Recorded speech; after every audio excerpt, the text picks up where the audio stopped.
joined right now.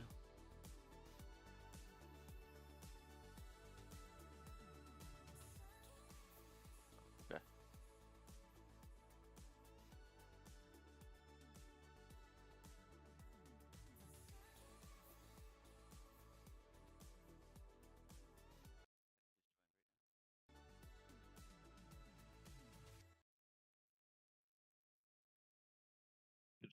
You could for a little bit, yeah.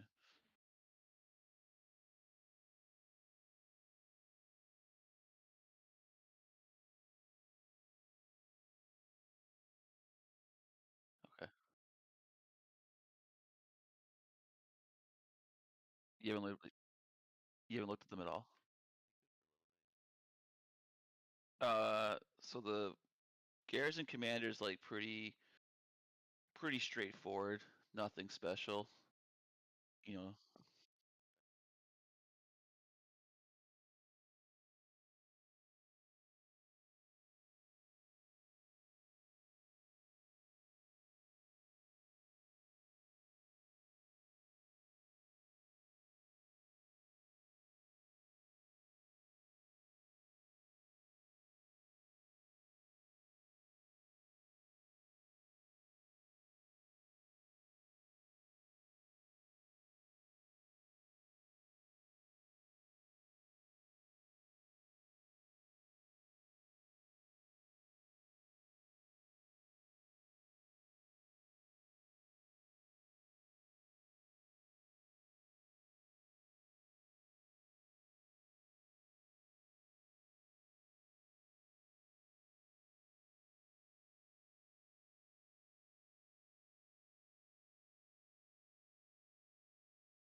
Hello, hello. What is going on, chat? How are we? There shouldn't be any music right now because um, I'm going to be chatting with Murph very shortly. But hopefully, you can all hear me nice and clearly. How's everyone doing? Good to see you, Matt. How are you, mate? Riffin, fresh off um, the town hall. How are you? Raven's in the chat too. Let's go. 606 love. Love to see it. He's already making fun of me. Who's making fun of you? Raven. Oh, is she? Okay, chat. Let me know if you can hear Matt. Sorry, Matt. Let me know if you can hear Murph. Okay, because I've got it set up in a way that there's two different input sources. You should hopefully be able to hear him fine. Murph, do you want to talk for a bit? Just like test, make sure it works. Yeah, they could hear me before when I was talking with the commanders. Matt was asking who I was. Okay, So cool, cool. I think we're okay. Okay, sweet. Well, welcome everyone to the stream.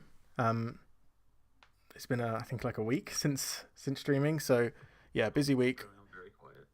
You're very quiet. Hang on, let me turn you up. I don't know if it's me, if I need to talk louder, or if it needs to be turned up a little bit. Okay, I'm turning you up, so hopefully that's better. Cool. So his voice, yeah. Murph is. What does super mean? His voice. I mean his voice. Okay. I think I get it. Okay, cool. Right, let's. It's kind of bad timing. I didn't realize Chadsky was also streaming at literally this exact moment. Like I said, I was gonna stream like to a few. I just didn't notice he was gonna stream at the same time. So we may not get too many in the stream. No problem. We'll do our thing. We'll have a chat about the infantry commanders. This is super chilled. I haven't actually seen the new commanders yet. I've seen pictures of them, of course, but really haven't had the time to be able to go through them in detail. So hopefully, chat, you'll have some thoughts about the new commanders, whether they'll be good or not. and Murph, who is an infantry expert, will also be able to give his wisdom on what he thinks about the infantry commanders, especially. I'm gonna big you up. I'm gonna big you up, especially as it's a garrison commander, and we know, for those of you that don't know Murph, I think it's just 606 in here for now.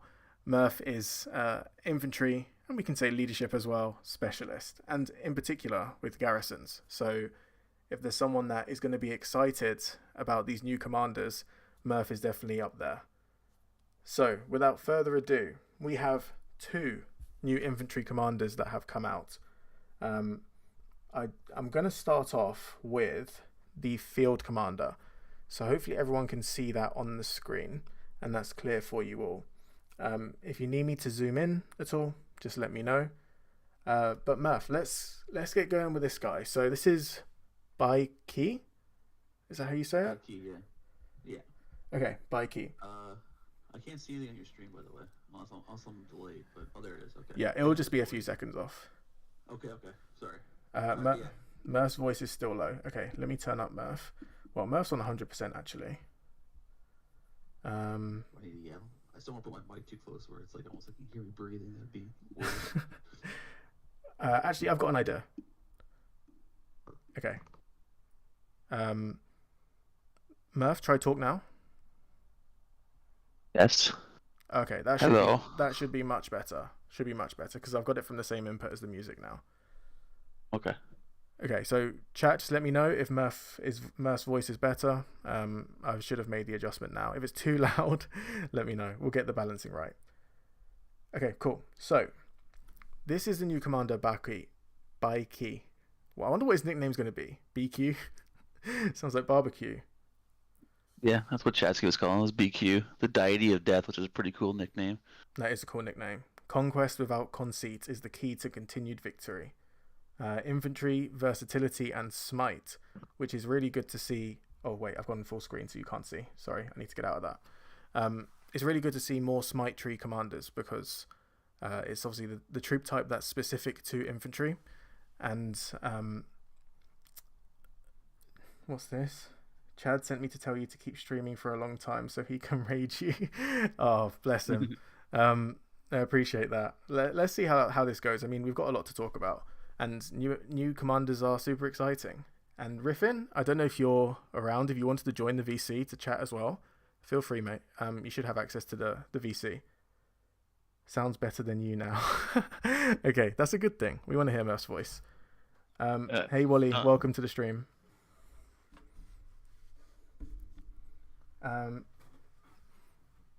Irangdir, good to see you, brother, as well. How you been?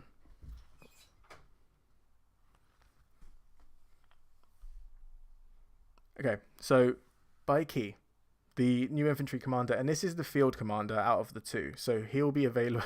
Riffin's good. Okay, he'll be available on the Wheel of Fortune rather than via MGE.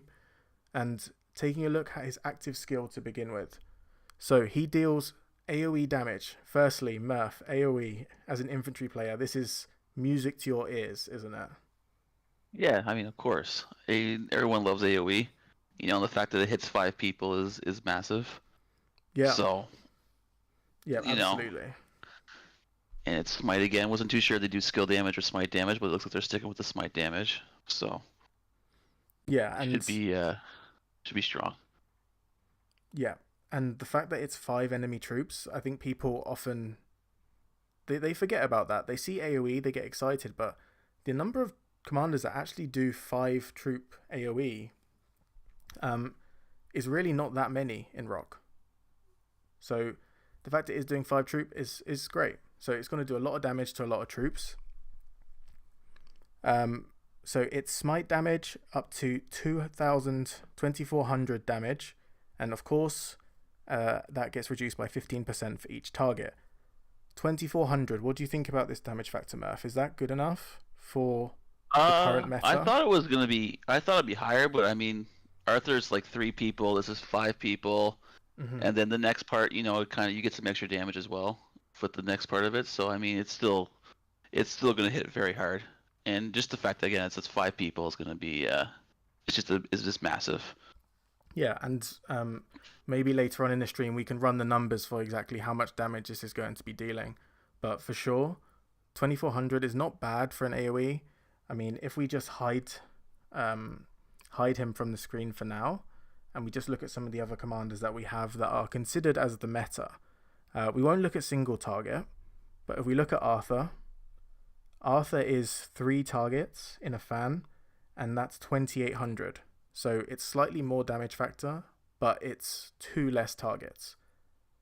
Looking at Scipio Prime, he only has 2000 damage factor and 3 targets, so that's a lot less damage than what the new Baki is going to do. We've got to find a nickname for him. BQ. Who else is there? Zhu. 5 targets also, but only 2000 damage. So I guess that shows, Murph, we have Zhu, who's considered as the best archer commander, is doing 2000 damage for 5 targets, and this guy is doing 400 more per hit. So yeah, and Liu also does 5 people. So I mean, you can also look at Liu if you want to. Yeah, he does more than Liu. So yeah, exactly. Definitely get some power creep this year with the new commanders. For sure. Quacks is here. Let's go Wings. Wings did win the 606 food tournament. Wally, if we run 2 infantry now, we can drop Ragnar and Scipio. That's a big call. Murph, what do you think about that? I know it's a bit early. We haven't gone through it in much detail yet, but dropping Ragnar Scipio, is that going to be the case? I mean, you have both of them. You might as well use both of them. But I mean, Liu, Philip, and Wallace and Baki are going to be very, very good as well. So I mean, three infantry. It depends on your gear, but I mean, I don't know exactly what the 2 best will be. Mm-hmm. It depends on if you have Philip or not. But yeah, I mean, it's going to be a lot of options for infantry players if you have plenty of infantry commanders. And that's great, because we've got, well, from the past 2 Cav commanders, Subutai and Arthur, Arthur's completely taken over the meta, and it's meant that Cav players can now run three main meta Cav marches. And with this new release of infantry, if Baki BQ is as good as people are saying, then that means you've got 2 troop types now that you can run potentially 3 solid marches, which then begs the question for what is actually the meta moving forward, which we can talk about later. Or archers kind of getting run over a little bit right now, but yeah, archers do need some more love for sure. I will full convert my set to new formation. Oh, the pincer one. Yeah, pincer's coming out. When is it? It's been delayed again. Yeah, it's supposed to be, I guess, Tuesday now, I think. Tuesday night. Yeah, 3 days. 3 days. So I'm excited to see what they're going to do with that. 10% more smite damage is huge, and it was probably a big hint to what these 2 commanders were going to be also. Conversion Still can't tell. We can't tell if Arch is going to be the better or not, but it depends on all the specials and the rares. Yeah, and we'll come to the Garrison, but also Arch is really good for Garrison with the counterattack damage that it brings. Smite on its own obviously doesn't produce any counterattack damage. So let's see when we get to the Garrison whether Arch or Pincer will be the play. Conversion is damn expensive. Learned that from Arthur. Yeah, conversion is. If you've got legendary inscriptions, 10 per hit, that is a lot. So, I mean, if you can afford it, by all means do so. On this account, so this is the 606 one. I don't think, so I don't have any legendaries on this account for Arch. So this will cost 4 stones total to switch over, which, I mean, that's not that bad in the grand scheme of things. But for someone like Murph, who's going to have a much better set than I am for his Arch, it's going to be a bit pricier, for sure. 40, I guess, yeah. 40, that's a lot.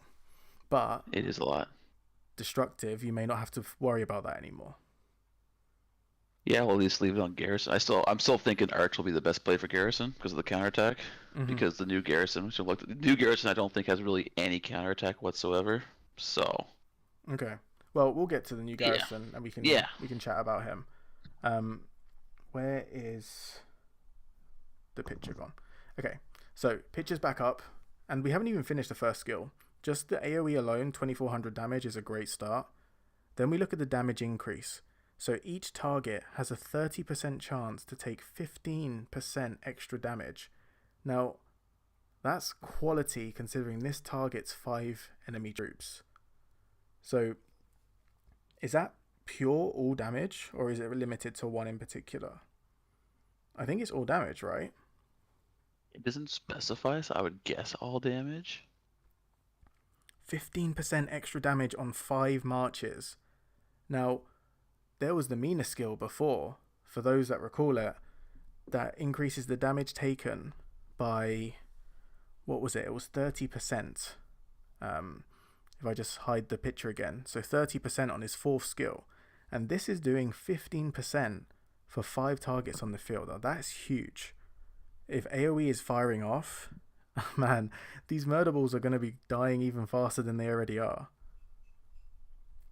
And looking at Belly, when he's swarming, so this is what I'm interested by. Surely this means each target, so when you're swarming a structure, you have the 15% from BQ, and then this 12% if you're swarming it fully with 5 targets, right?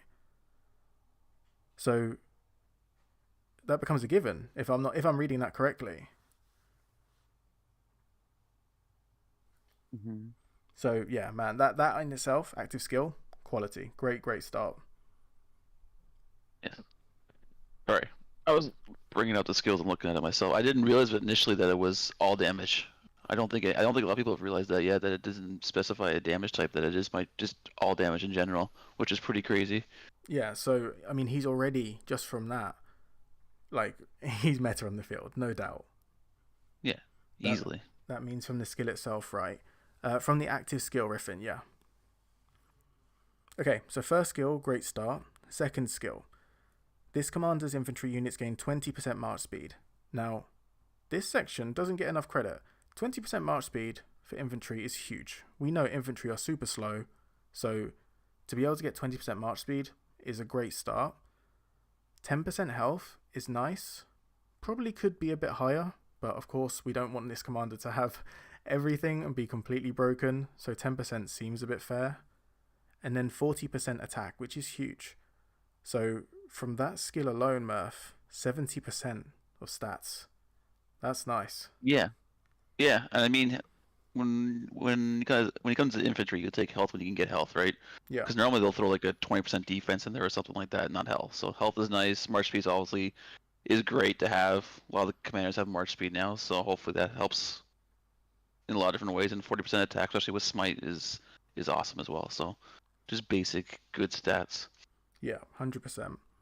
So they're the first 2 skills. Very positive start. If we go to the bottom left now, yeah, that's not the expertise. The expertise is the bottom right. So I believe the Ravager of Land and Spirit is the expertise. I'm not 100% sure, so the pictures might be out of order.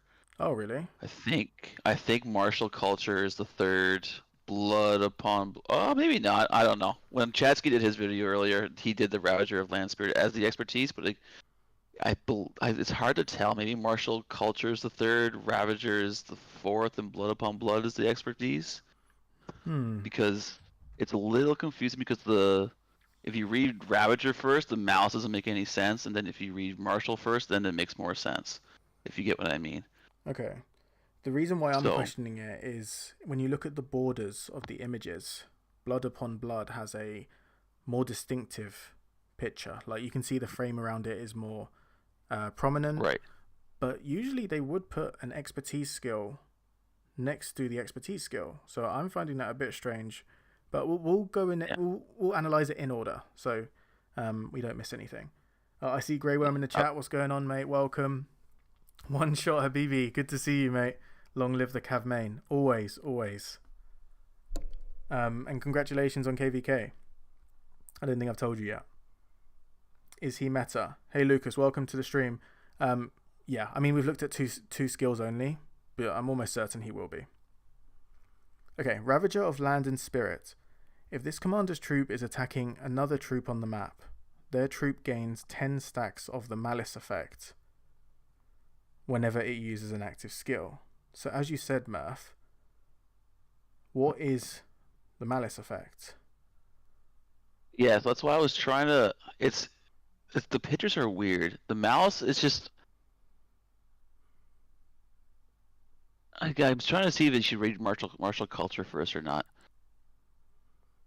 Because malice is just stacks, and then once you hit certain amount of stacks, if you have higher stacks than I think how many troops the other guy has, then you start pumping up a bunch of like extra smite damage, basically, and then you get. Okay. Where does it talk about the stacks? Is it the martial culture? Yeah, it does it in martial culture, then it talks about it more in Ravager of Land Spirit. Okay, let's continue reading this one. So their troop gains 10 stacks of the malice effect whenever it uses a skill. Okay, so it procs to AoE, gains 10 stacks. If its number of malice stacks is higher than the target's percentage of units remaining, it spends 10 malice stacks to deal smite damage to the target. So it has to have a higher number of stacks than the target's percentage of units remaining. Well, you'd assume that most marches you're going to be facing would have, I would predict at least 60% of their health, right? Just thinking about how the field works. So you'd need to get 60 stacks, if I'm not mistaken, to be able to actually deal this extra damage. And this smite damage is only 300. So it's quite a confusing skill here. It also gains a 10% bonus to sev wounds inflicted and a 20% bonus to recovery speed for 1 second, cooldown 1 second. Wow. A lot. Yeah, it's a lot. But I think the big thing is the cooldown of 1 second. So like if you're hitting somebody where you have more, where you can constantly pump this off, right? Yeah. If you have enough stacks. So it's something that 1 second, then 300, and 1 second, then 300, plus everything else. So if you can get it rolling like that, then yeah, that would be good. But obviously you're spending 10 stacks every time you use it. So you'd need to get pretty fortunate. I mean, we haven't looked at the rest of the kit. They could talk about it further, and I'm pretty sure they do. But yeah, for now, on its own, this isn't the strongest skill. But when it does proc, I mean, 20% recovery speed increases all the rage you earn in that turn, but by 20%. So let's say your horn procs, that's 50 or 65 if procced. So if it's not procced, let's say 50, 20% is 10 more, so it'll be 60 rage you get rather than 50. And that obviously multiplies every bit of rage you have gaining, including your basic rage. So yeah, that is a really nice one. Just a quick shout out, guys, if you have not subscribed to the channel, please do consider subscribing, like the video also, and then do join the Discord if you haven't already. It'd be great to see more of you in there. Ferg, I think Ravager is 4th skill, and Blood Upon Blood is expertise, similar to Tommy and Herman. Okay, let's keep reading. So we've done the Ravager skill. Martial Culture. This commander's troop deals 10% more normal damage. Amazing for smite. When attacking a field troop, their troop gains 10... Oh, okay. So we're getting many more stacks here. When attacking a field troop, their troop gains 10 stacks of malice every time you enter combat. So that's only entering, okay? 10 stacks of malice for every 10% it loses. So I'm assuming that means BQ, how much he loses, right? Yes. The march. And a 5% bonus to smite damage, dealt up to 30% for every 10% it is missing. For every 10% of units it is missing. Right. So let's work through this methodically. So your march goes into battle and you gain 10 stacks as soon as that starts. Then you fight for a bit, back and forth. Maybe you do exit combat and you gain another 10. You skill once, so that's another 10, so that's 30. And you get to 70% health. So that becomes 60. If you lose 30% of your health, you then gain a 15% bonus to smite damage. If I've got that correct. Yep. Well, I wonder if you get 20 stacks of malice. This is every skill you use, so maybe if you pop a skill off with Bai and then you pop a skill off with like Liu, because it's your secondary, I think you might get 20 stacks. You know what I mean? When attacking a... Yeah, So I'm talking about the Ravager of Land and Spirit one. So it's whenever you use the skill. The troop gains whenever it uses an active skill. So yeah, every skill cycle it will get 20. You're right. Yeah. Okay. So you can get those. I don't think there's a... I don't know if it says anywhere about a max on malice stacks either. You know what I mean? So I don't know if it stops at 100 or if it just keeps going. So maybe you get to a point where you just constantly have enough and you just constantly have more. Yeah. You know what I mean? I would assume it won't go above 90 because I feel majority of marches you're going to hit, it's very rare you'll hit one above 90% health because of all the field that's going on. Right. Okay, so people are already talking about the expertise. We're going to get to that in a moment. But, yeah, so it seems skill damage bonus goes up, interesting, by 6% each time.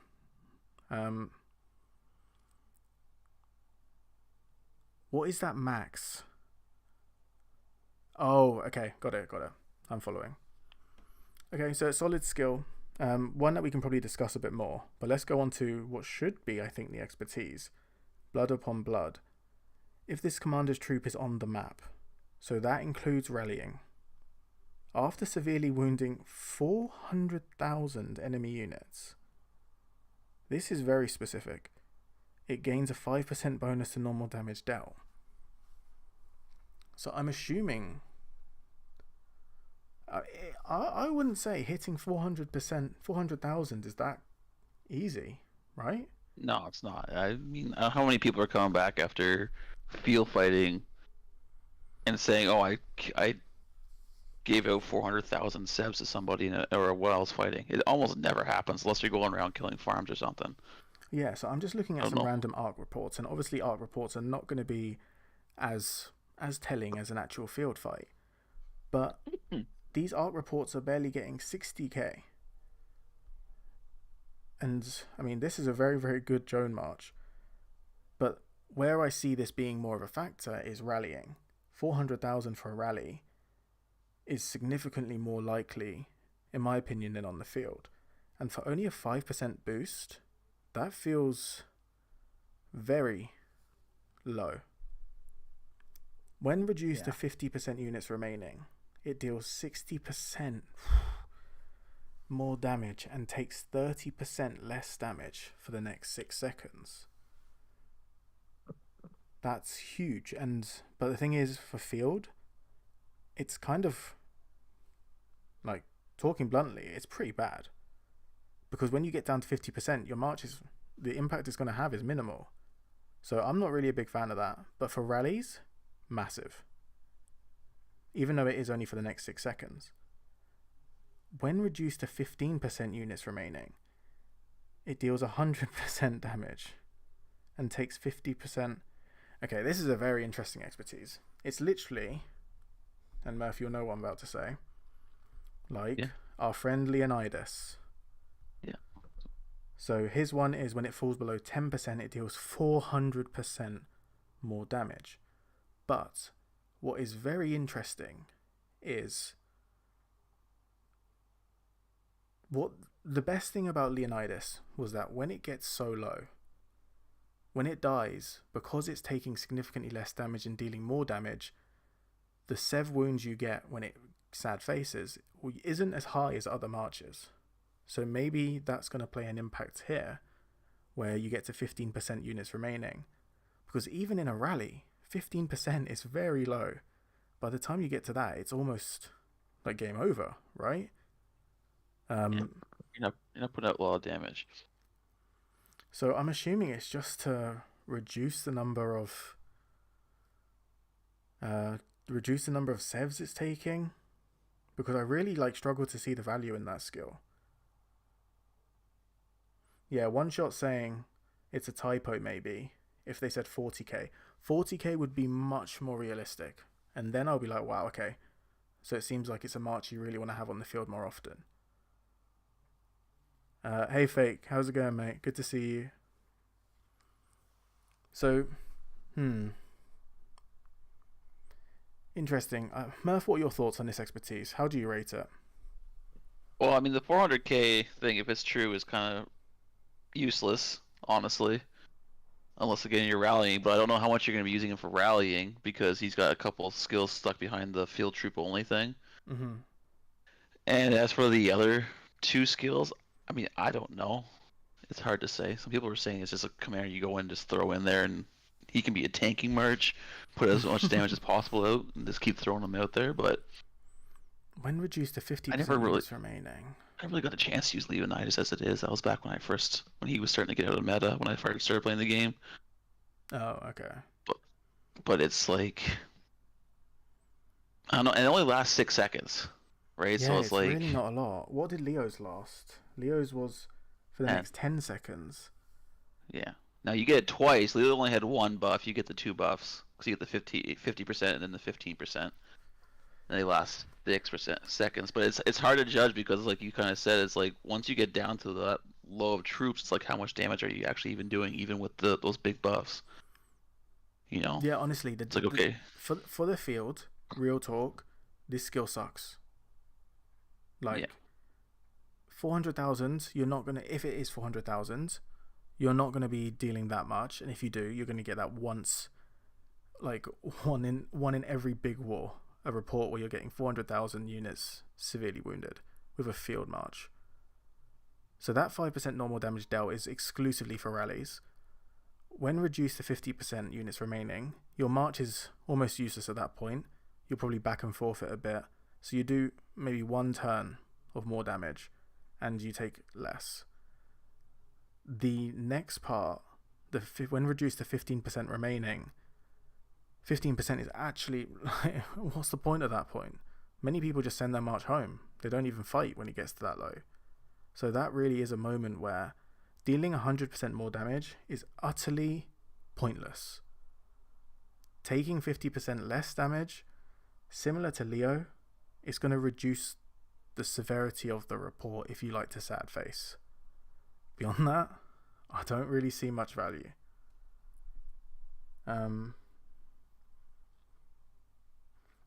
Yeah, 100% marches get deleted, Riffin, exactly. So, yeah, I mean, if you're at that low and you're still at the front of like a murder ball or something, you're probably not gonna be able to take advantage of that damage increase. You're low where you're not putting out a lot of damage as it is, and then you'll probably end up just dying. Honestly, like you said, the best thing about it is that it might make your report not as ugly. Yeah, I'm trying to read Sack's description to me. He didn't really go into too much detail, but he said field guy is must max comparable to Leo. Okay, I didn't even read him when he said that. Big AoE, some rage engine, gets stronger the less troops he has. Okay, so maybe it is like Leo. Hey Dad, welcome to the stream. Yeah, it's really interesting. I mean, I'm kind of fascinated by this third skill and fourth skill, the Ravager, and these malice stacks. Because in theory, I kind of want to like go through the math of how effective this really is. Because 300 smite is not bad, and aren't there some talents on the smite tree? If we go to Wallace. Okay, so this one here, whenever they deal smite damage, there is a 30% chance damage will be increased by 10%. I mean, even still, that's not that significant because it's only 300 you're dealing. This is a nasty one, Murph. With the silence? Fight or flight. I'm still waiting for your stream to catch up. When all troops you hit lose 45 rage. Yeah, that one could be insane with if you put like Baki and Leo together, that one could be insane. Yeah. Put the smite tree on the first, you're hitting multiple people with 5 AoE commanders. Yeah, I think that there's huge potential there. Deal more smite damage. Using active skill, 6% bonus to all smite damage for 6 seconds. What, it was 6 seconds in these smite commanders? Interesting. Okay. Well, early verdict. This commander is meta, regardless of the rest of the skill, regardless of the expertise not being exceptional. Maybe it is, and we're just overlooking something. I mean, we'll double check and do a proper analysis off stream. But for now, the active skill, incredible. Smite damage as well, so there's less reductive effects countering it. Then we have the second skill, which is 70% stats. The Ravager of Land Spirit and Martial Culture is all about these malice stacks, which does produce a rage engine, or a slight rage engine at least, and inflict more sevs. So maybe that's something that, I feel like that's tailoring more towards rallies than field, but let's wait and see. Murph for the rally, I'd assume you'd expect it to be Scipio. I don't know how you say his surname, and Baki. BQ. Yeah, I mean, I could see it being good. It's just, again, it's the thing that some of the stuff is hidden behind when attacking field troops. You know what I mean? So I don't know how much that will affect it. I think it's just the one skill that is affected by it. It's just martial culture. So I just don't know how many malice stacks you can stack if you're in a rally without the martial culture working. When attacking a field troop, non-rallied troops on the map. Yeah.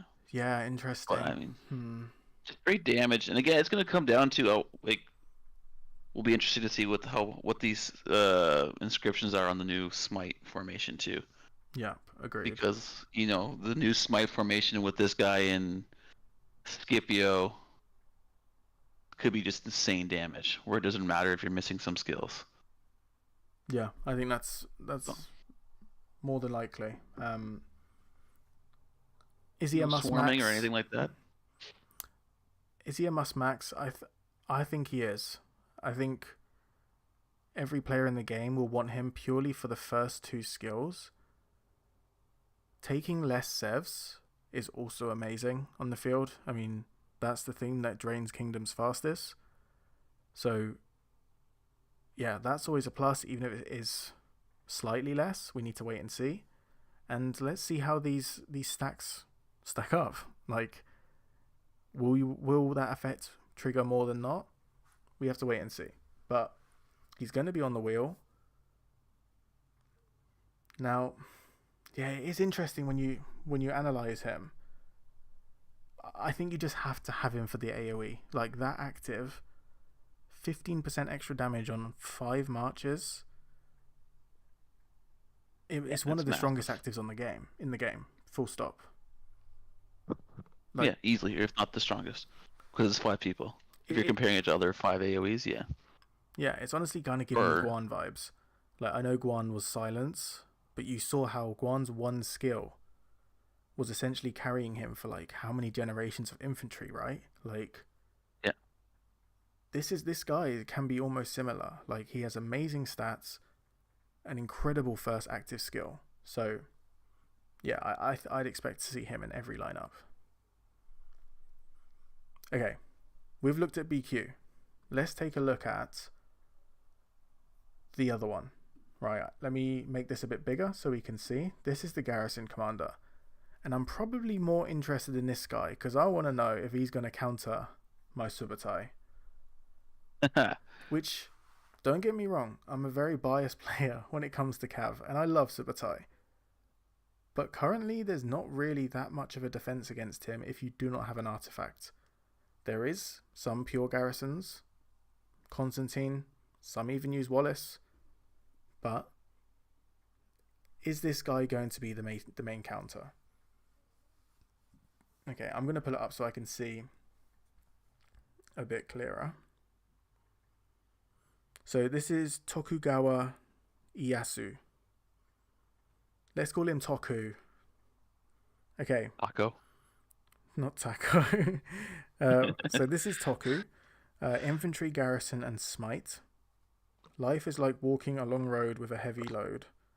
There is no need to hurry. Yeah, he does not look like he hurries anywhere. So, first skill. AOI. AOI. I'm just going to say AOI. AOI over Sekigahara. So, single type damage only. Interesting for a garrison. Rage requirement 1000, standard. Smite damage to a single troop, 2400. I mean, it's the same as BQ. And it reduces its defense by 10% for 3 seconds. That's fine. This commander's troop gains a damage absorbing mighty shield for 2 seconds, which is 600. Interesting first skill, and one, honestly, I'm not... Upon first glance, I'm not going to say it's fantastic. I think it's fine. Let's look at some other garrisons. So let's start with Eleanor. So this guy has 2400 nuke single target. Eleanor's is 2300. So it's slightly more. Reducing defense by 10% is not that much in the grand scheme of things for one target. It's okay. 3 seconds, which means, I mean, it's going to have quite a high uptime when we think about skill cycles and how they run. Damage absorbing Mighty Shield. So, Mighty Shield, Hera, is the king of Mighty Shield. That Mighty Shield is good. 600 is a little low, but I've heard there are more shields coming up. So, yeah, Murph, off the bat, what were your thoughts reading his active skill?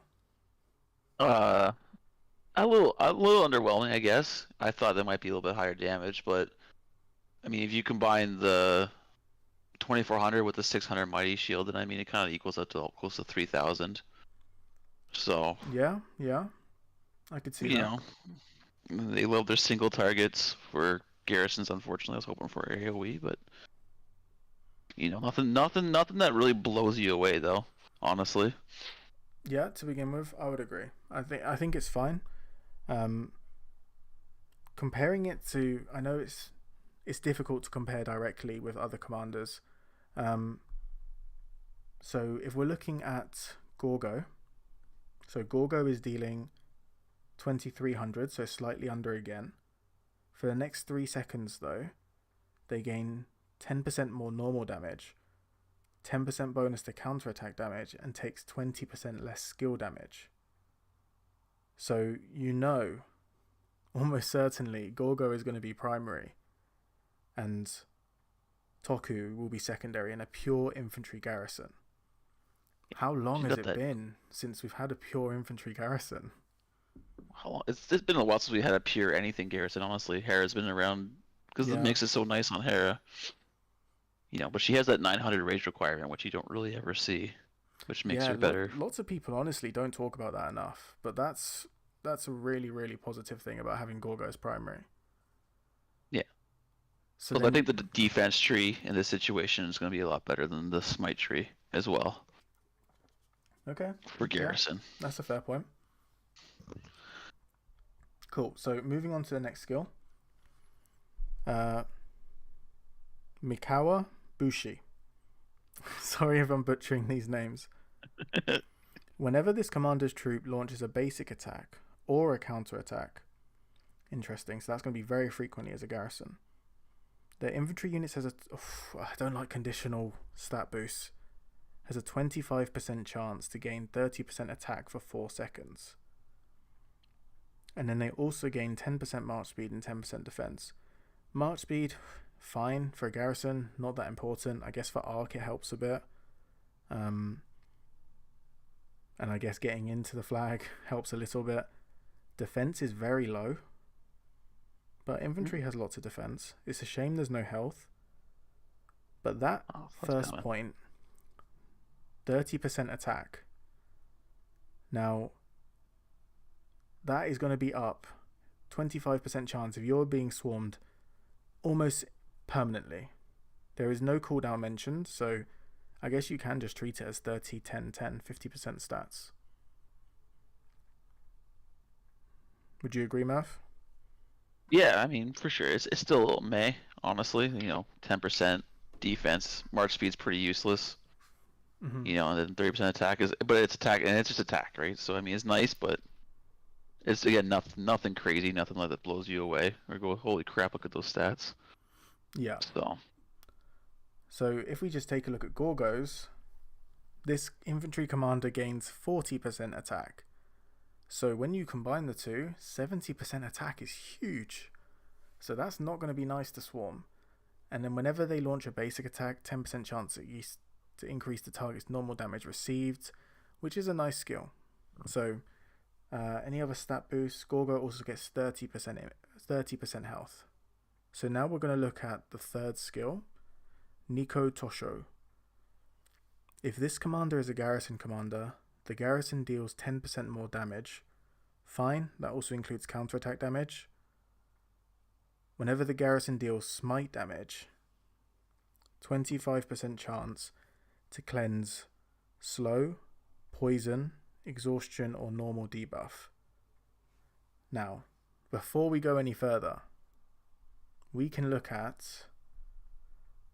Where is he? No more garrisoning. Conquest. There he is.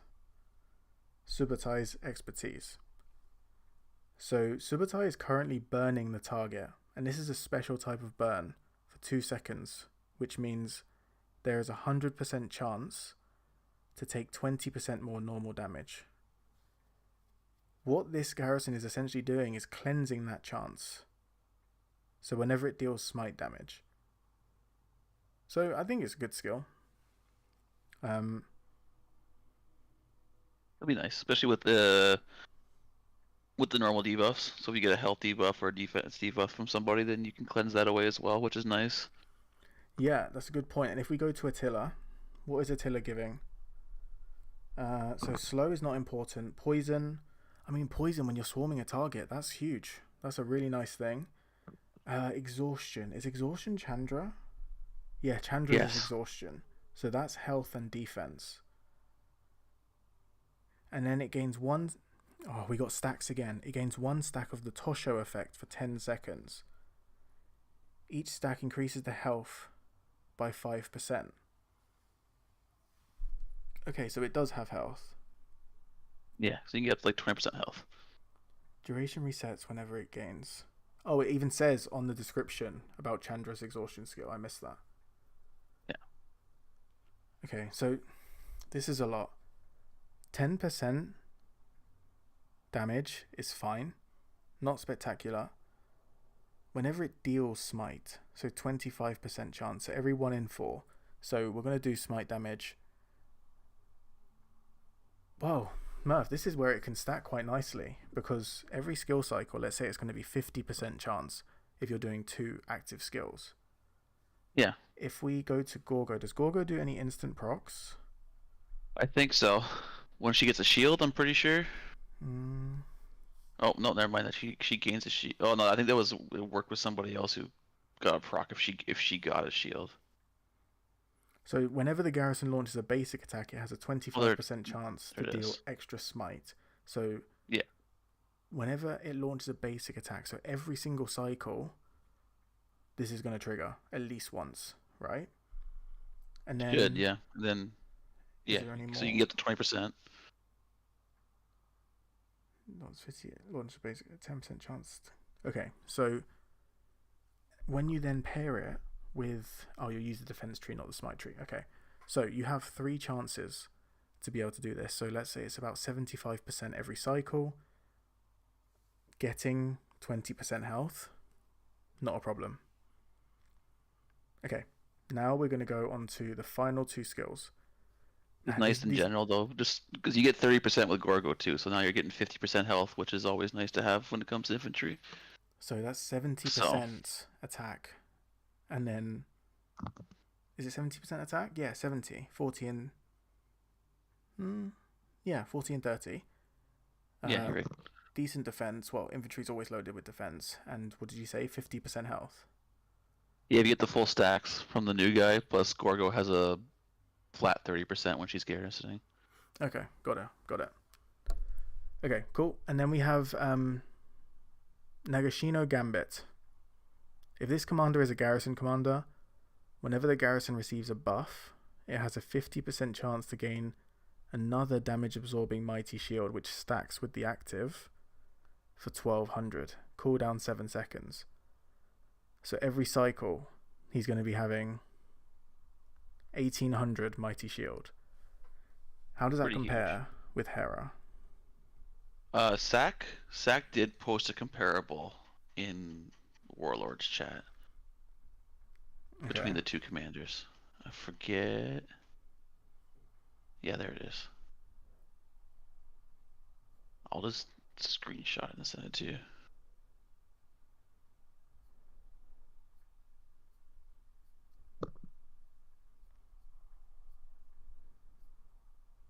Oh wait, I saw it. Oh, did you? Okay, I sent it your DMs too.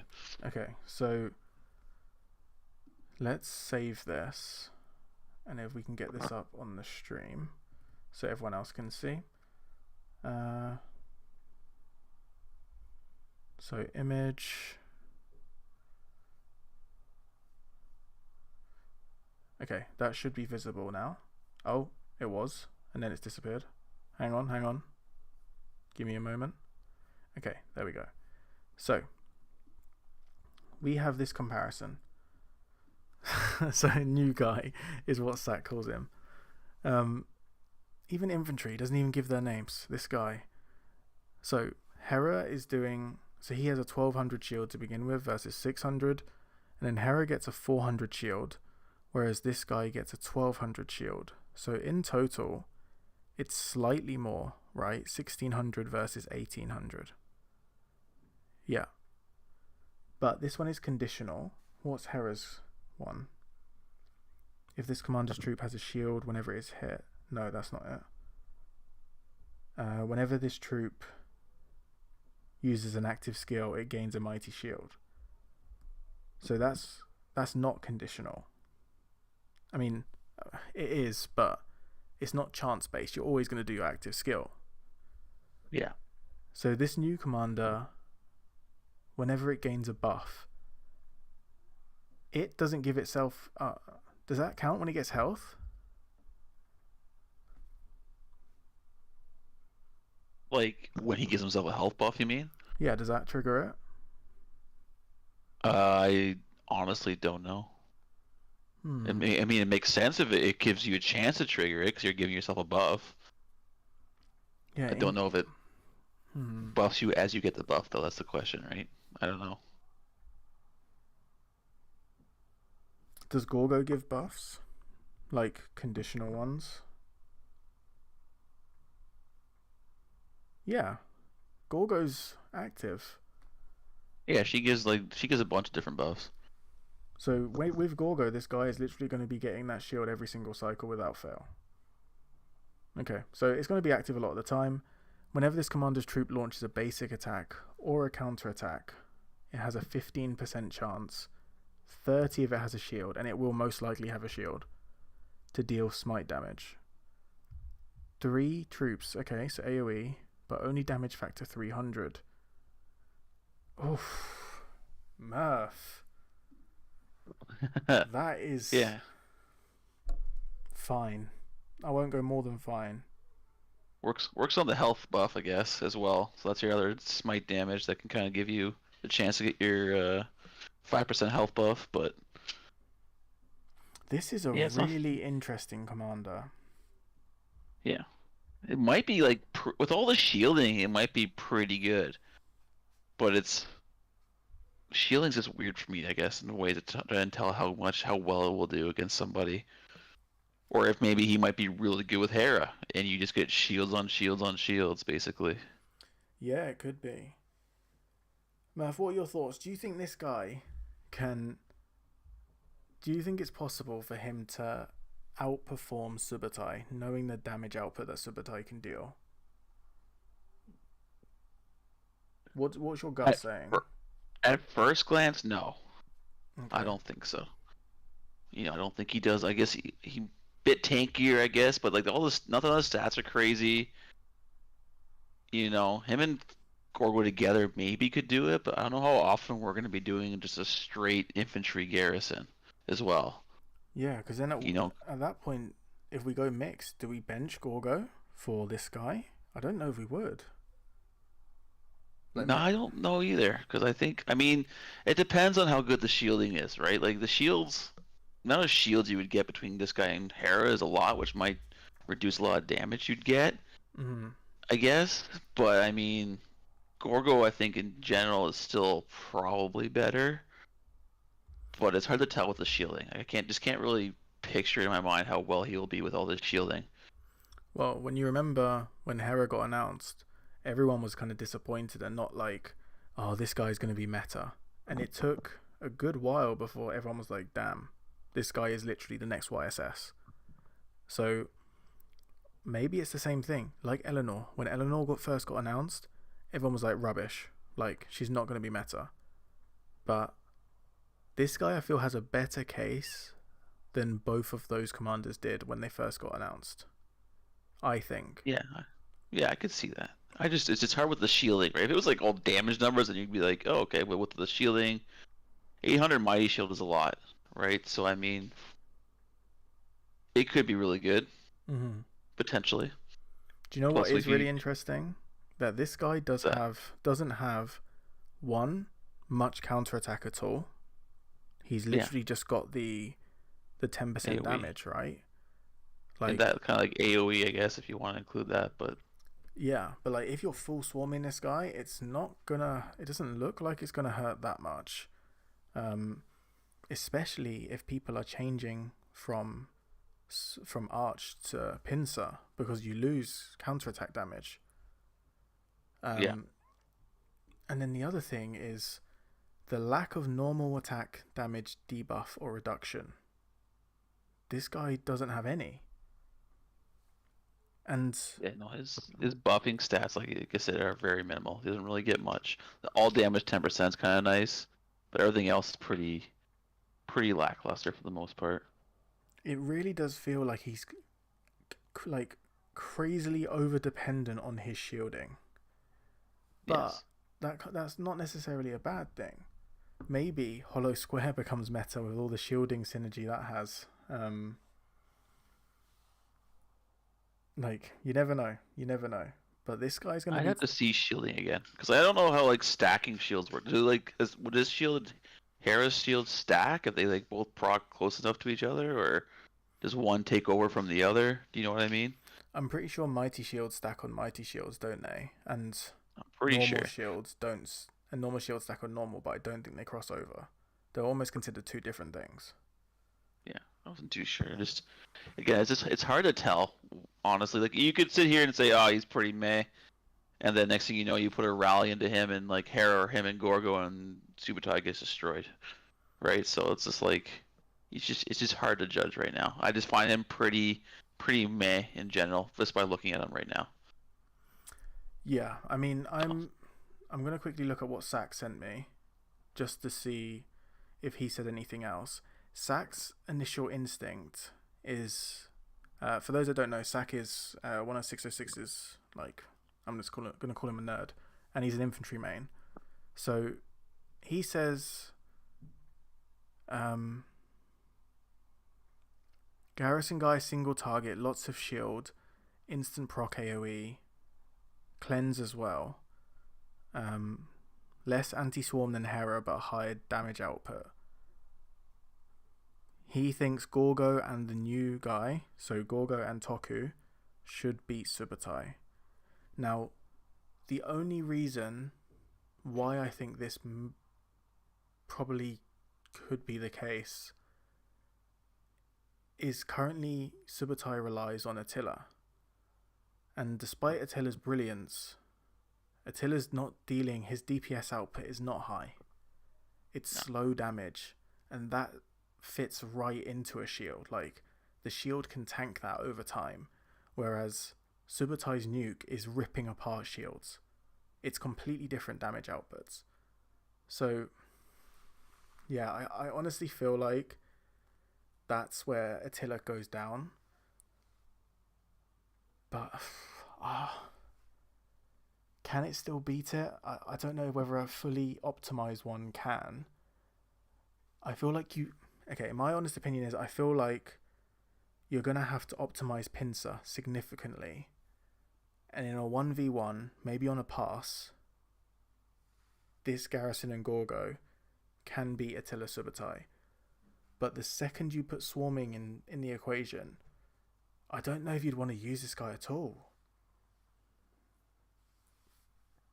Yeah, I mean, he gives me Flavius vibes, right? When he came out, Yeah. single target, pretty underwhelming because Xeno had been around for so long. They kind of, it's like similar vibes, right? Where like Xeno had been around for so long, so they kind of released someone who wasn't that strong. It's the same thing kind of with this guy. I feel like because Gorgo's been around, she's still meta, so they didn't want to really bring anybody out that was busted as well. That made the Garrison way too strong. So they kind of just did like a okay Garrison where he'll probably do well, but who knows how long he'll stay meta, honestly. Yeah. No, Maybe for I'm 1 in KBK. agreement. But remember as well, Flavius, when he came out, he was pretty anti-swarm. I mean, he had some very solid counterattack damage, and True. he also was able to stop the current Cav meta, which at the time was XY Chandra.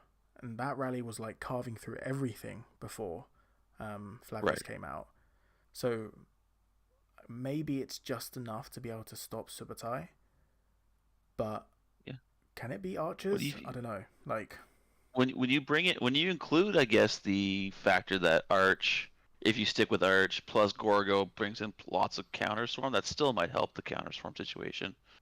Yeah, I think it has to be Arch. I don't think you can Garrison with Pincer unless it's a pass. Unless it's a pass, yeah. Yeah, but just straight up damage Pincer will probably be better. But if you want the extra count and anti-swarm and all that kind of stuff, then Arch will probably be better. So flags and stuff like that. Yeah, no, I agree. Which will be annoying, honestly. And it's going to be a little bit frustrating because it's like, do you stay on Arch? Do you switch to Pincer? Because Pincer might be better on rallies. So you're kind of just like, you're going to have to sit here and kind of decide. You might even turn around and say, okay, some people stay Arch, some people switch to Pincer. It's really, really going to be hard to judge. We have to wait and see the specials. Yeah, I would say. So.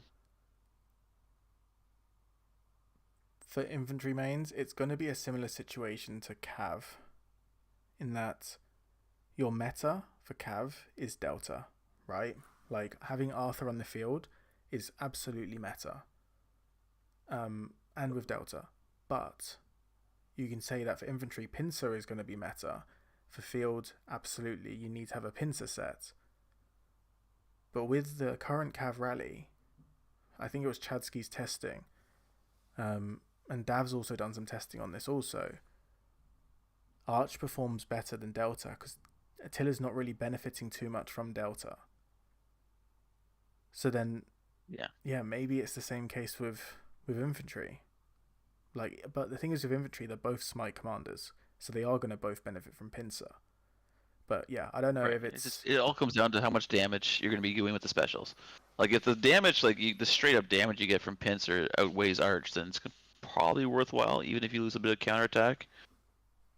Benefits from Arch, but it just comes down to what these stinking specials do that they keep delaying. I was hoping to see them by now, but yeah, hopefully they don't delay them again after the update.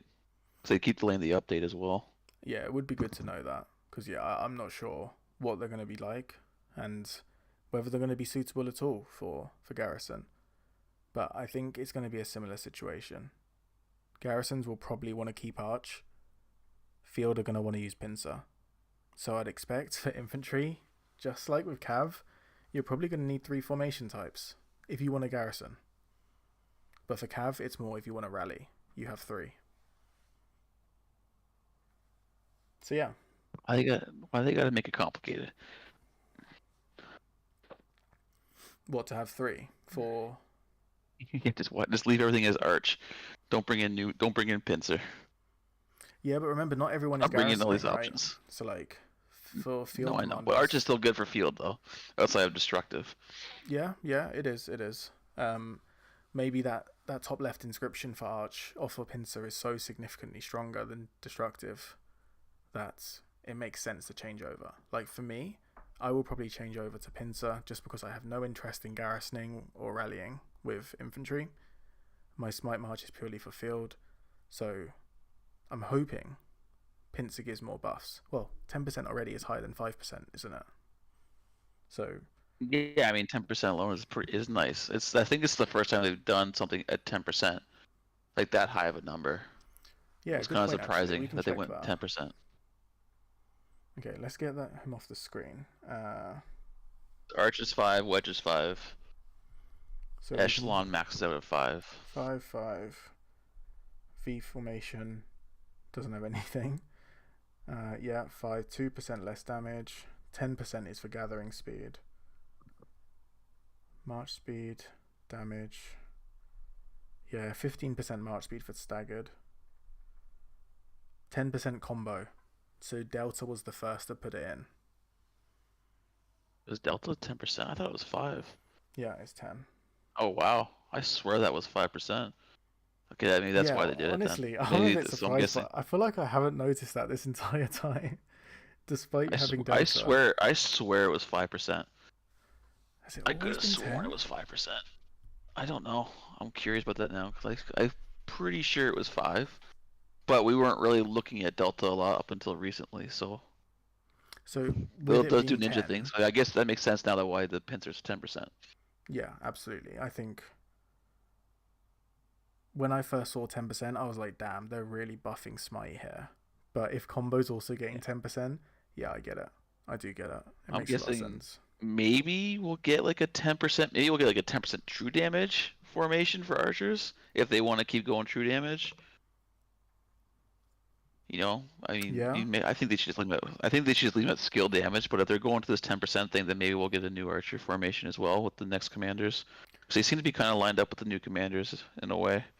Man, is skill damage soon going to be redundant on the field of all of these damage types getting more buffs than skill damage? It's kind of It interesting kind to of think needs to about. be. A lot of stuff in the game. I was talking to Dav about this. I said there's a lot of stuff in the game that are so skill damage based that it's starting to get outdated, like talent trees. Yeah. What's the talent? All the talent trees like reduce skill damage, and it's like, well, that's kind of useless now for the most part. If you think outside of maybe archer rallies, but outside of that, they're not really. You don't really get a lot of skill damage stuff anymore, except for or when you're getting swarmed, I guess, by skill damage commanders. Yeah, it literally just is archers that rally now with skill damage. And when you garrison, who's still using wedge? Like, Cav, I Unless guess? you're doing like, But yeah, maybe Eleanor, but other than that, even with maybe Eleanor, like, Hera. you don't really want to. I mean, wedge is obviously the best thing in a pass, but you don't want to use her in a pass because she gets ruined. Yeah. So Situational. yeah, it's really like skill damage is losing a lot of value. Hey Moby, welcome to stream. Hey Street, how are you, mate? Good to see you both. Now you see it's sitting at 5% and everything else is going up to 10%.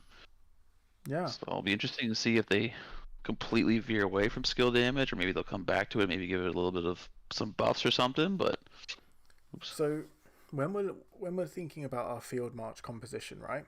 So your 7 marches. Let's say we run 7. Yeah. So your first march, if we start with Cav, will be Arthur, and that's combo. Your second march would be Huo, so that's going to be wedge. Then we have, let's assume we're going to use engineering march. So we'll use a 2-2-2-1 7 march setup. So your engineering march is dealing smite damage. So you still only got, out of 3 marches, 1 of them dealing skill. Then we move to infantry. Now, there is probably going to be a good number of people that run 2 infantry smite marches with this new commander. Maybe they've already invested in Wallace. They've almost certainly got Liu. So, I mean, the meta, from my opinion, is probably still 1 wedge, 1 arch for Inf. Would you agree, Murph?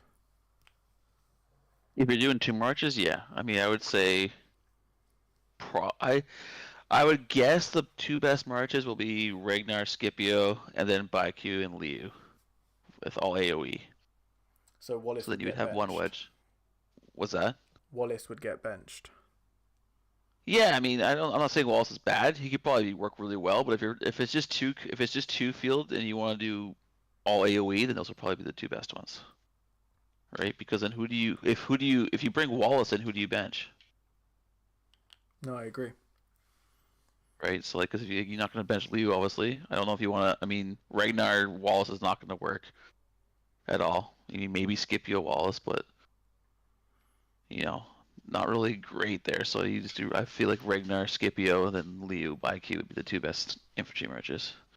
Yeah. And then, but three is very viable now. You could have three very good infantry marches for the field. So yeah, I think you make some good points. I think one wedge, one arch is the way to go. Wallace, yeah, I think some people like him. The single target does impact him a little, but he still hits hard. He has some nice skills though. Yeah. Just like Huo. But currently it would, so based on that March setup, Huo would currently be the only March that's single target. The amount of AoE we're getting in the game is just, it's kind of mad. No one's investing in single target. Look at last year with the commanders they released. No one really invested in it. Like Shajar, Belly, WW. Everyone's just like, right? No one really sees how much value they bring because they're single target. Everyone wants that AOE for the field. So I mean, yeah, I agree. I think Belly has a lot more value than some of the others, especially with swarming in Arc. His speed is invaluable, but for sure, I think, yeah, you're absolutely right. Though. Shahar is, I don't know. So, Ara like Shahar. I've never been a big fan of. She's an archer main. Yeah, I think she traded quite well for her. I used her once versus 1960, and nah, man, I'm not doing that again. But 1960, I'm almost certain specifically target archer marches, so maybe that's why she didn't do well. But even if she wasn't targeted, I don't know. She has a nice nuke, but I just don't think her optimal pair is out yet. Maybe it will come. Well, that's the issue. It's similar. I mean, it's similar with Arthur in a way, but they just gave Arthur so much freaking damage. With him being there's not much delta options either for the field. Yes. Kind of got lucky in a way with Attila as well, or the fact that he works with not WW, but what's his face there, Williams. Oh, so maybe once if they stick with the true damage thing, maybe she'll get a good pairing and she'll be really good. But at the end of the day, it's still the single target thing. It's just not really the play anymore. People aren't investing in single target commanders unless they're just insane. Yeah. Just catching up with the chat. Hey Arnie, how's it going, mate?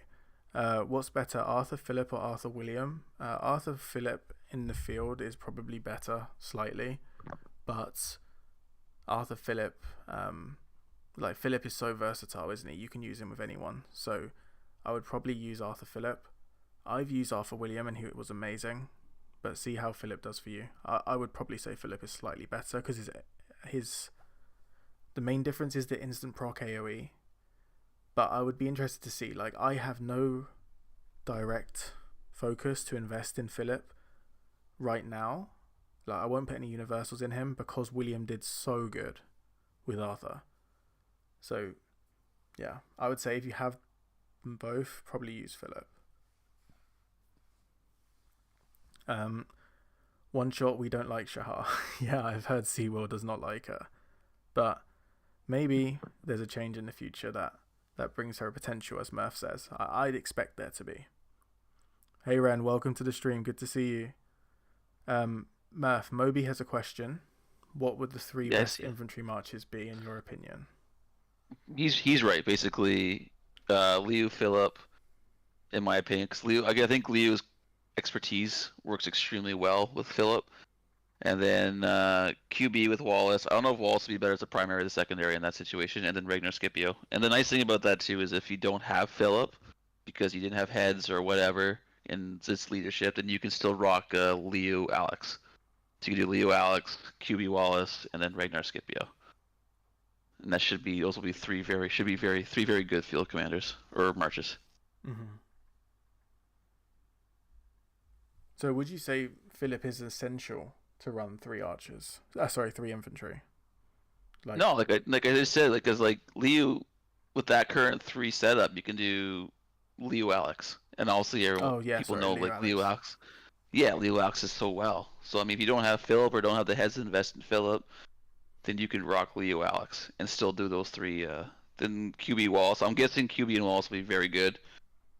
And then yeah, Ragnar Scipio obviously as well is still very strong.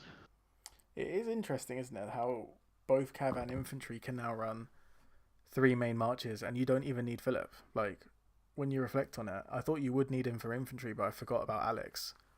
So Yeah, yeah, Alex coming back has been like insane. Just how he's worked with Liu. Same thing yeah, with same thing with Cav, how you have the never dying Attila and now what's his face there, Williams, who's kind of been revived a bit as well with Arthur. So yeah. William, they're doing a good job, to be fair. Reviving all these commanders. I wonder who's going to be next. So we've had William, we've had Alex. Are they from? No, Alex is older than William in terms of generation. Maybe Archer, maybe yeah, Ramses is coming back. Who knows? I my personal hope is that we get a museum buff for YSS soon. YSS is part of that current what we're going through right now. It's taking a while to get more museum buffs, but I'm kind of hoping we get something for YSS. That'd be nice Yeah, he's been to help tossed with aside a there. little bit, but he is, well, I mean, he's still really good for City. He's not meta anymore because of Lapu, right? But he's still great. Yeah, for sure. And I just mean for just in general for like even just rocking Hero YSS and a flag or something like that would be nice to bring back the. They still do well. This is the fact that you can dump anything into it, but they're starting to slowly get outclassed in damage. Yeah, Because Hero only does 1200 damage as it is. yeah. Um, Ren, 17 hours. Are you talking? Hang on, let me check. Maybe you're saying about migration. Is it 17 hours? Yeah, it Yes, it starts is. tomorrow at 17 hours. Let's 14 UTC. go. Cannot Yeah, wait. they changed it. We'll have our OL match at 13 UTC, and as soon as OL is done, migration basically starts. Oh, I'm excited. I'm excited. Um, so Moby's asking, would QB Alex be a thing? Maybe. I don't know, because isn't like one of the reasons why Liu and Alex do so well because of his expertise or something like that. I forget. I'm trying to remember why Liu Alex is so good. Yeah, Something doing the about extra instant damage, proc. doing the extra combo, so you're getting more rage, will then trigger Alex's second much more frequently. Yeah, which I think is what it was because of Liu's expertise. So I mean, he still might be good with Alex. I just think if you're choosing who to pair him with, I think you would stick Liu with Alex and then put QB with WW. Mm-hmm. And I mean, even when we're They looking at keep changing the Alex, description on that expertise too, which is annoying. even if we're looking at Alex, he's almost built for the next generation of archers, isn't he? Reduce the target's healing by 30%. Like, that's kind of been a redundant part of his kit for the longest time because Richard's not been meta. I mean, no one's really been healing a lot on the field. But if archers then start to, Alex's kit is even, like, it's already future proof, right? So, I mean, this Yeah. guy is just, he's never going to die. But it's Alexander the Great, Yeah. so you'd expect him, like, based on his status, his history, like, I'm not against that. I'll happily have Alex in the field and meta for a long time. Yeah. Well, I mean, Liu's not going anywhere anytime soon either, right? Like, if next commander that goes out of meta will most likely be Scipio. So Yeah, which is it'll insane be to think interesting. he's debuffing health. Like, Well, he might not though. That's the thing, right? We'll have to wait and see because it's eventually the issue is that these guys are still really strong. They're just getting to the point where it's like the new commanders have just so much more damage to them yeah. that they kind of just get out damaged and outclassed. Mm-hmm. Even like look at Guan. Guan's hung around so long with his silence, but he's finally getting to the point where it's like, okay, he just doesn't do enough damage to keep up with everybody else. Yeah, no, you're right. And it's not, yeah, like you said, it's not that they're bad at all. Like, their kit is still incredibly valuable. But, Yeah, it's the power creep. yeah. What did Yin Mars Liang. say? I'm kind of sick of the game lately. First it was Swarm meta, then Pilot meta. Now it is Attack March, which attack you and don't allow farms to reinforce. And not the game deploy flags by itself. Yeah, man. I saw that, the whole flag or auto flagging. But isn't it that you can plan your flags in advance? Which I don't think is so bad. At least that's from what I saw. But I haven't looked at it in too much detail. Next, the game will lead VC for you and rally for you. Yeah, I didn't think they were going to do the automatic flagging. I thought when they mentioned anything about flagging, they were going to give leaders more options to I guess it is helping with planning, but like more strategic tools with territory. And yeah, I mean, this is helping, but I didn't think this was the direction they were going in. No, you don't get. I think they're just they copy other games too. I want them to bring in automatic barbing. Other games have that. Auto barbing, yeah, that would be nice, especially during Marauders, man. Like Marauders and in KVK, like that would be crazy. Auto barb forts. It'd be nice. I mean, I don't know about forts. I don't know. I don't think they would do that for forts, but imagine if they did though, or like there was a way to auto barb fort. Then someone like 93, one of their big advantages of their activity would just go down, right? Because everyone's doing the same thing. Yeah. I mean, I feel like some of the stuff they do is because people are already doing it and like elite, like botting or something. So like, well, if we can't stop it or we're not going to ban people over it, then we should maybe just bring in something so everybody else can do it. Yeah. No, I agree. Right. Let me see. I kind of want to talk a little bit. I don't want to spend too long on it, but is there anything else? I might get Apo. Will this work if I? Well, I'm already screen sharing. I don't know if it will work. What were the other things mentioned in the update?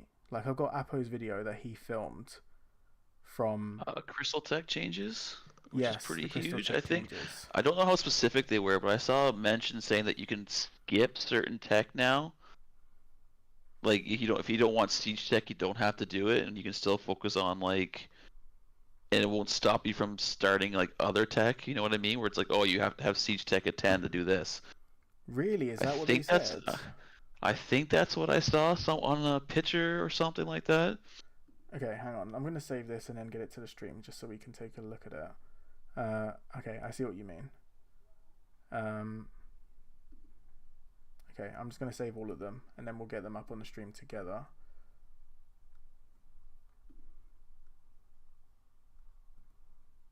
Yeah, they released quite a lot, didn't they, at the Dubai meetup? Okay, and I've already talked about the commanders, cool. So if I go to OBS and I add the images, we can take a look. So talking about the flagging, so that's the one that we were just discussing. Okay, here it is. So the flagging, alliances can plan out their KVK flag placement in advance. When the conditions are met, flags will be automatically placed. Now, what does when the conditions are met mean? Does that mean once there is connecting territory, so let's say you build a flag, the next one will automatically build? Is that what it means? I think so. And like resources, I guess, maybe too. If you're low on resources, maybe it'll wait till you have resources, but yeah. So yeah, I guess what Fake is saying, like if you're going into a new zone, zone 4, like that's huge. Like, or blanketing. Like if you do have to sit there and blanket an entire zone, it's nice just to be like, okay. Yeah, and now, like, my only question is like, how about filling the flag? I guess it just drops it, but you still need to make sure people are there to fill it. Yeah, it'd be nice if it would autofill, but I'm assuming that won't happen. How much do you want them to do for us? Yeah, but yeah, I get that. Auto training would be OP. Yeah, it would. They won't make it for resources, forts, bars because it gives you resource and speed ups. Yeah, true. I have 50k AP. I don't know how effective auto barbing would be. Killed, I think I got even less than you, mate, on my 2377 account. I don't think I've got barely any. I used all of it last KVK. Crystal Tech seems they will make probably you do field, rally, or garrison, which makes you worse if you focus one, which is what I heard. They don't tell you if they will reduce. Oh, I thought they were going to. They don't tell you how much Kerouac will be reduced. Yeah, I really want this information. They're talking a lot. I thought they were going to announce the specifics at the Dubai meetup, but it looks like they're just giving us generic information. So that's a bit of a shame. And I mean, I haven't spoken to Aloha, but he was there, and he didn't tell me much more than that. Mars, were you at the meetup? Also, One Shot, you're not that far from it. Were you not there either? I heard a lot of 960 guys were there. Aloha said Al Haytham was there. No conditions you have resources. Bob. Okay. Cool. So the flagging's a nice update. Moving to the next one. So this one is the Crystal Tech update. So what we were just talking about. And it does not want to load. Why not?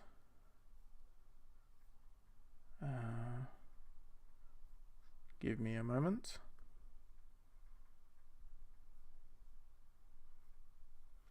Okay. There we go. So Crystal Tech reduce crystal costs for greater. So it reduces or reduced crystal costs and greater customization. So looking at this, I mean, it's annoying we don't have the tech tree anymore. It's gone. But this is Crystal Tech, so it is KVK. Firstly, this is different from... Hang on. I'm going to look at the Alliance. There's the Academy.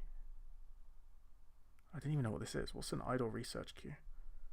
Have they just taken it from that? Yeah, they have. So interestingly, they've shown a screenshot from your city's tech. But yeah, there's no barriers. It looks like you can just go from one to the other to the other. Pre-unlocked core techs for faster progression. What is a core tech? Like, I feel like they needed to explain this a bit better. Like, it's quite a significant thing. Reduce crystal costs for greater customization. I mean, anything reduced crystal cost is good. What are gift runes? Does that mean you can like choose? I think I saw a picture. Which runes you want? I feel like there's more pictures that you just haven't seen them yet. Hang on, let me see what Mars is saying. Stage 3 will be less. Means 5 to 4 means less. You will not. You have work. Oh, okay. Yeah, I heard they're reducing it, but I don't know how much they're reducing it by. This is your city tech, but I'm not sure what they're going to do for Crystal Tech and why they're even showing your city tech for Crystal Tech. But gift runes, maybe that's like... I mean, it would be amazing because I never get runes. I'm so bad at getting runes. If that allows you to like choose one per day, like rune that you want, like I just can't imagine what a technology for gifted runes would be. Like, surely it's... I sent you a picture that was posted on Facebook of it. It's a bad picture, but it says something about custom runes can be summoned. Custom runes can be summoned. Hang on, let me see this picture. It's not a good picture, but you can basically see what it says. Oh, I mean, summoning runes is a nice thing because so many people complain. Like, let's say you've got pre-KVK and you want a training rune and you can't get that. In KVK as well, to be able to summon a 7/7 rune is really nice. But by the time it gets to Kingsland, like, you've got all these circles, you've got all the Hirons, you've got everything in your camps in your first zone, even the Zig. There is an overwhelming amount of runes. So I just don't really... I don't know. It definitely feels like something that has more value the earlier that you're in KVK. At least that's what I think. I don't know if it's even KVK, because like the picture they're using is from your city tech, not from Crystal Tech. Right? So I mean... Yeah, no, you're not wrong. But then this is reduced crystal costs. Crystals aren't in your usual tech. So why is it mentioning crystal costs? It's confusing. It's like I don't know, they screwed up a picture or they screwed up something, but... Yeah, maybe they're just trolling us. It's a little confusing. I don't know, man. So what else is there? We'll just look at all the other pictures that they gave us. So there's Crystal the Tech. KVK thing. Yeah, there's this KVK rankings. So, hang on, let me just make sure that's sorted. Okay, so Lost Kingdoms. Oh, that was big too. They reduced the amount of days KVK is. Yeah, I heard about that. And I get it, because KVK can feel quite boring at times when there's no war, but at the same time, it's a lot more taxing on players, like to have to go into KVK more frequently. I mean, I get it, but I don't know. Speed regen. Yeah, they have to. Resource regen, all that kind of They have stuff. to increase the amount you're getting back before they can reduce a KVK. And right now, 10-15% of resources is not enough. It really isn't.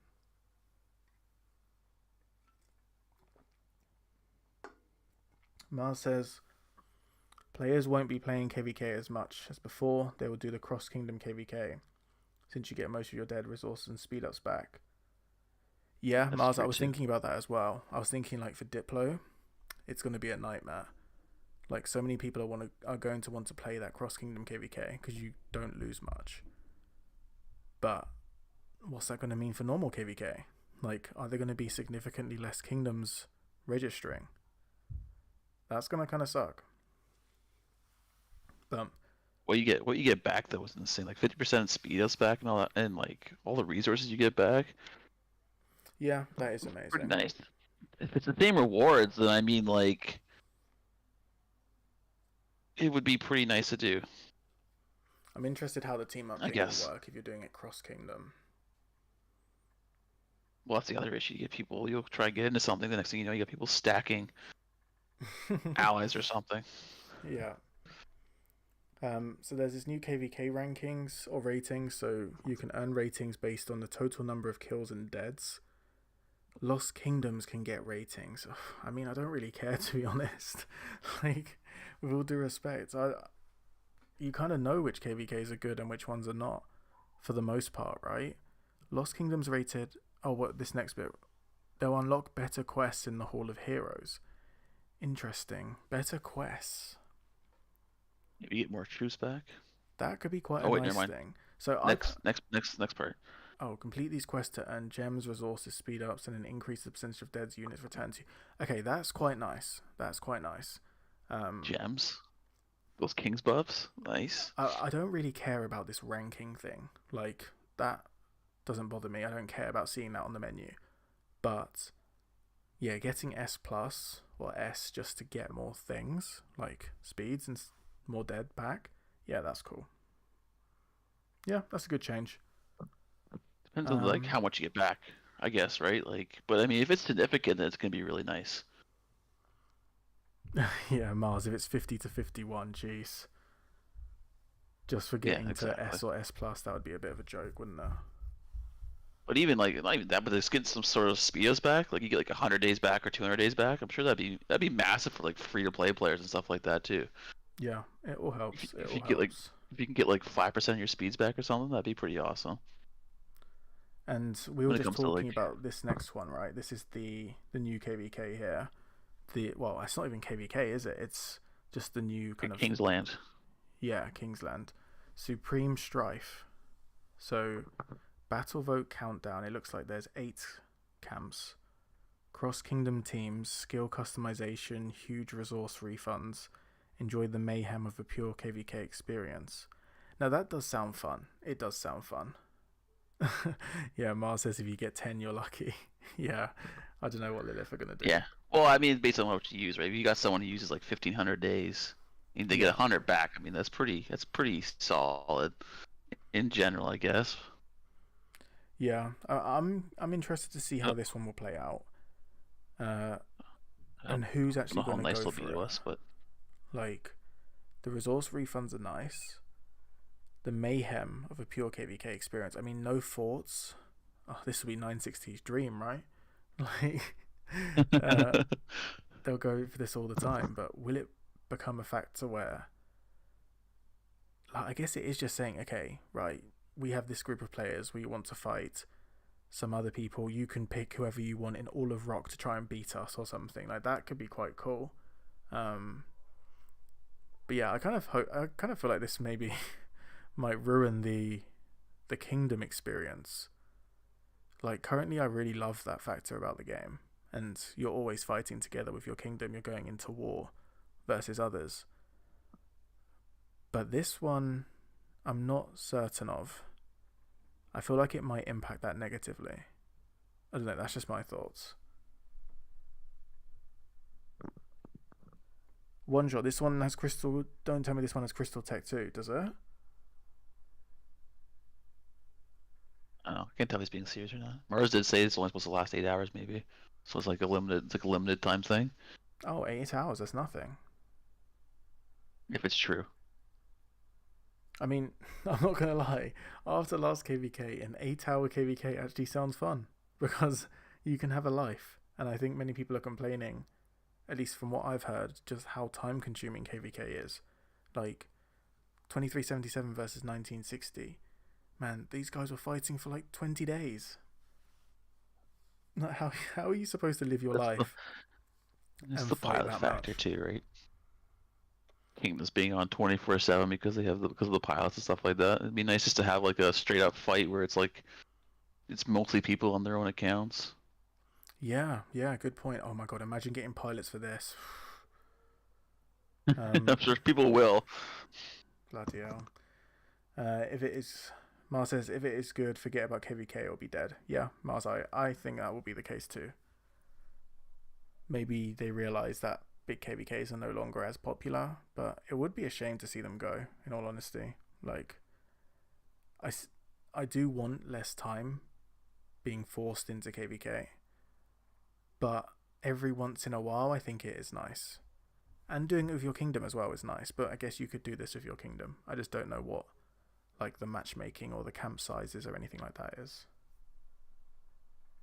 But yeah, I think that's most of the updates, right? There's a few things about like your speed up returns and a few leak screenshots, but for the most part, I think that's everything. So they showed the returns you get from this mode, I guess, but I don't know if you need to show that. Yeah, I'm just looking on the Instagram from Rock and seeing if there's anything else. Flag Priestess. Yeah, there's the power rating and the visualization of a kingdom. I mean, that's quite cool, but is everyone going to see that, or is that just like, I mean, I'll be quite fascinated by that. Power means nothing. Everyone can see your power. Personal progression. Don't know what that's even for. Active member count, crystal tech advancement, field combat capability, strategic attrition. What? How on earth do you judge strategic attrition? How do you give that a ranking? I have no idea. I lived in my room for 24 days and I found out we changed the living room 13 days ago. Oh, Mars, yeah, man. I mean, you put in countless hours in that KVK. It really was intense. It was just like, I think every player just breathed a sigh of relief when that was over. Right, how is Alliance mobilization looking? Oh, it's close. 2377 are pushing 606. We were... Oh, wow. We were up to like 2,000. Now it's what, 200? So, yeah, I don't know. Nothing. It's going to be tough. Who still needs... I bet there's probably a lot that still need to do their quests. Yeah, there is. Yeah. Probably, I'd say at least 15 to 20 people. Okay. Need to do more. Time to get chasing Murph. Mars is in 2377. He's going to see this and he's going to be like, yo, 2377, we need to ramp up the activity. Let's go. So we got to counter it. I don't think Zenthic's going to do his. The issue is that some people migrated too. I think did Carlos migrate? I think, yeah, 2377 has some players that may have migrated as well. Yeah, that we registered. So, I mean, that doesn't help either, but I think most, I'm assuming there's going to be some that will push tomorrow, the last day. What is this? Oh, Lost Canyon. Oh, I don't care about that. How is MG looking? Oh, look, there's Murph there, getting second place. Yeah, Banks messed up and pushed like 10 million extra power by accident. But Jesus. pretty good. And then Time Was Machine. Pilot. Of course Time Machine's there. Of course he is. Yeah, I don't know what Slayer's. I think Slayer's gonna push. He's just taking his time. Okay. He's supposed to be in top 6 or something. Right, I did not do these Time bets Machine on did that. Aloha, so He did don't that judge yesterday. me. Sorry, go on. Was that? I was Not gonna the same say. time pushed. He pushed yesterday, so none of us today at least. I didn't Were you? I didn't do any of these bets on Aloha's account. He did them or someone else did them, but it was not me. I've put Or are they bad? some coins on AO. Okay, yeah, we gotta just collect all this stuff. Long live PT, one shot, mate. They're still here. They will never go away. I actually think they might outlast us playing this game. One nice thing about PT is that they do keep disappearing during the off season now. Yeah, they only come, except nice. for Time Machine, which is the constant, absolute legend of rogues. Yeah, he's just a bug, really. All the others stay off the map during off season, which is pretty nice for us when it comes to also Imperium as well. So that's like 400 million power, 500 million power that stays off the map. Yeah. I think Cross is like almost 140 million power now. Yeah, one day I'm gonna rally him. I'm waiting for that day. I don't think it's gonna happen, man. Killed. Oh, what did I say? I live. ChatGPT will be charged that, I guess. I honestly think that they would remove the damage buff you get from the Crusader 4 stages. Made sense a few years ago with the commanders, but yeah, it kind of feels a bit pointless right now. Yeah, the difference between first, second is not really that big. It's a few gems, I guess. But yeah, 18 is the most important thing. Kill still need to do 2 quests. Mars, you gotta go for him, mate. He's slacking. One shot. Hours. Once they get 606, you know they're gonna come for 960. So I don't know why you're laughing, mate. Right, let me collect these chests. Oops. AA. What's that? Nothing, just what Matt said. Oh. When everyone retires, you can give Oops the crown. Oops, that guy's a clown. But yeah, it's been a good chat. I've enjoyed brainstorming about the new infantry Murph. I'm sorry if I sound a bit tired. It's been a long day, so I've been told late. Plus we had 10 hall as well. But yeah, lots of talking today. Yeah, we had our town hall for those that weren't there. So 606 got to explain about our future direction, reflected on our KVK, which was really nice. But yeah, we also had ARC practice, what I did in GV, so I was talking a lot there. So I feel like it's time to give my voice a bit of a break, at least for tonight. Eileen also is turning 30 tomorrow, so we'll make sure to say happy 30th birthday to Eileen. Yes, exactly. So stream. I know there's only 20 of you here. Make sure you say happy birthday to Eileen in 606. For those don't tell her, don't tell anyone who that I told you to say that, because she'd probably kill me. But yeah. Yeah, exactly. For those of you that haven't already, please do consider subscribing, like the video. I'm sure most of you watching are subscribed already, so appreciate all of you being here. It was kind of bad timing doing it at the same time as Chadsky, but it's all good. Maybe in the future we could do one together. But I just wanted to get this stream out, talk to Murph about the new infantry, and yeah, it's looking interesting. Conclusion, field guy, QB, meta for sure. Then the other guy, Toku, interesting Garrison. Not as strong as Gorgo, at least from a release point of view, but still looks like there's potential there. So let's see. Issue with the KVK, when they add some rewards, they remove others. They added remove speed ups and heads. Yeah, Mars, it does feel like that, doesn't it? Thank you, Supra. Do smash the like button. Appreciate all of you, and sorry if I sounded a bit tired. It's getting a bit late here, so yeah, I'm probably going to call the stream. thank you so much, Murph, for being on stream with me. Appreciated having you on here and chatting to you about for sure. the updates. So yeah, thanks for having me. For sure, man. And yeah, I'll call it there. Thank you guys for tuning in. Appreciate you all as always. And yeah, let's end it there. Have a great day, evening, morning, wherever you are in the world, and much love. Bye.